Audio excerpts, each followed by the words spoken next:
So, Orphan Black is done. What am I gonna do with my life?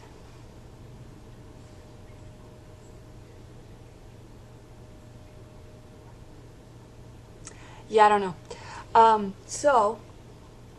Anyway, on to the review. Um, I had a small panic attack near the end of the episode where Helena is reading her memoir of sorts about life of her sisters, and I am kind of glad they played that out in a way that she's like, here, let me read you the story, not, oh, and this was the story, the end, because that's a huge cop-out, and not that I'm the greatest writer in the world, because I know I'm not, but that would just be, no, just no. This ending, however, was a lot, you had the ties, you had whatever, was much better than one of the other endings of one of the other seasons where they had the dance party and it was just really random. Not that I did not enjoy that, trust me, that was a video editor's dream of watching that and rewatching that.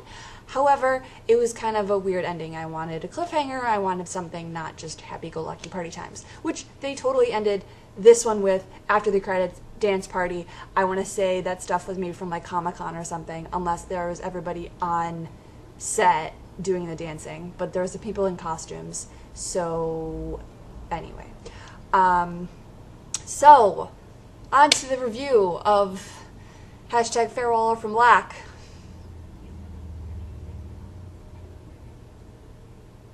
Clearly I have nothing to say. It is funny that Helena did not name her babies right away. I had a sneaky feeling that she would name one of them after one of the casters, and then of course Art was right there, so I kind of figured that she would name one of them after him. And of course at the very end she's putting name tags on the babies, like that's just hilarious actually. And one, I'm pretty sure said Daniel, which I'm trying to remember who that was in relation to her, and I can't for the life of me remember who it was. Like I can't. Daniel.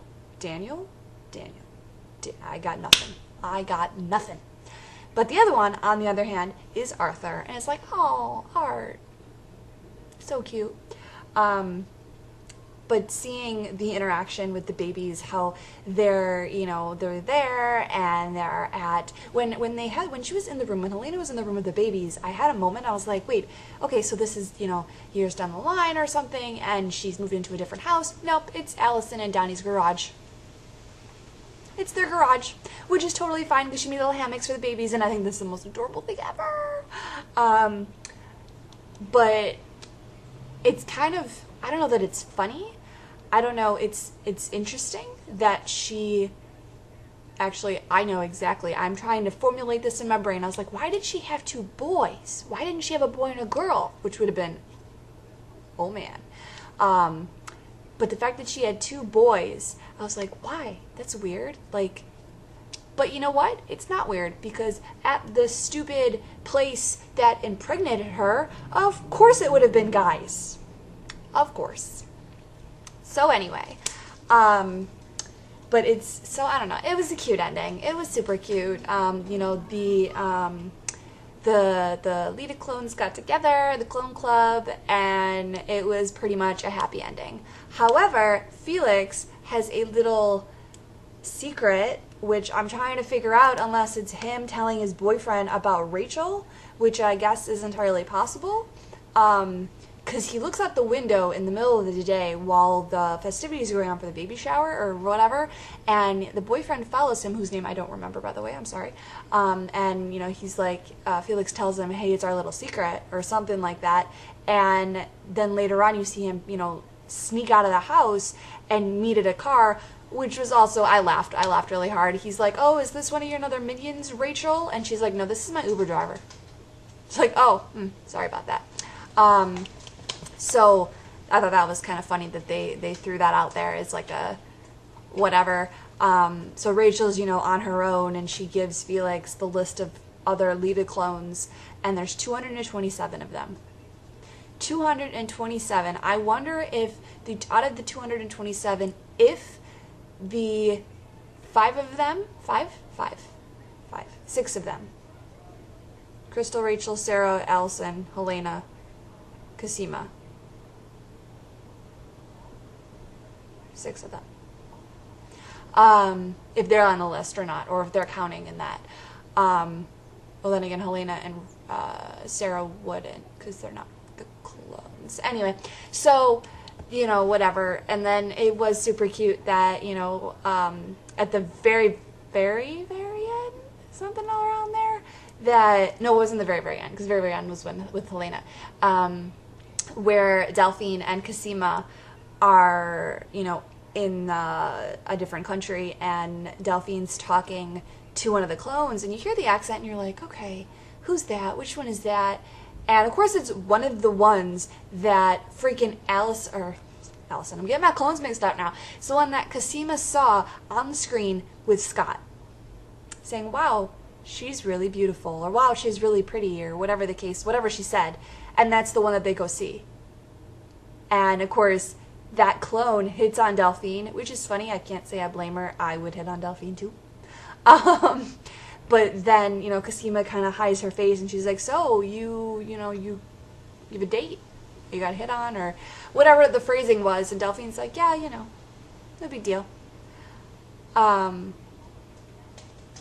Cosima, on the other hand, I mean, her and Delphine are made for each other. That's like a fact. But I wonder if, I'm thinking too much into this plot here, but if there's like a threesome in that like realm of fan fiction, oh yes, I went there. I stopped writing fan fiction, so I cannot give that to the internet. But anyway, so that was kind of funny and kind of cute, and I don't know what the other clone would have, I forget what her name is, what she would have said to Cosima if she saw her, but Delphine clearly has a type. Clone. I do have to say, I love the fact that Sarah is not running with Kira, that they're in the home with Mrs. S, where whatever happened to Mrs. S, they're still there. And of course, that's how the whole thing ends, saying, okay, let's go fishing, or let's go whatever, and then they leave. So that's super fun, that they're not going anywhere. It is kind of sucky, in a sense, that Sarah went down a path of, well, okay, I studied for this test, and I'm going to go for this test, and she goes, and she's like, yeah, I'm not doing that. I do like the back and forth that they did with the backstory on her a little bit, saying, do I even want to keep this kid? Do I even want to do this? And then she's like, oh wait, here I am, okay. And then her helping Helena give birth was definitely the kind of the icing on the cake there for that. So that was kind of cool. So there it is. I'm actually not upset, as I thought I'd be. Clearly, I wasn't as attached to these characters as I thought I was, if I'm not in tears. I just don't know what I'm going to do Saturday nights when this was on. So I have a gaping hole in my television watching thing.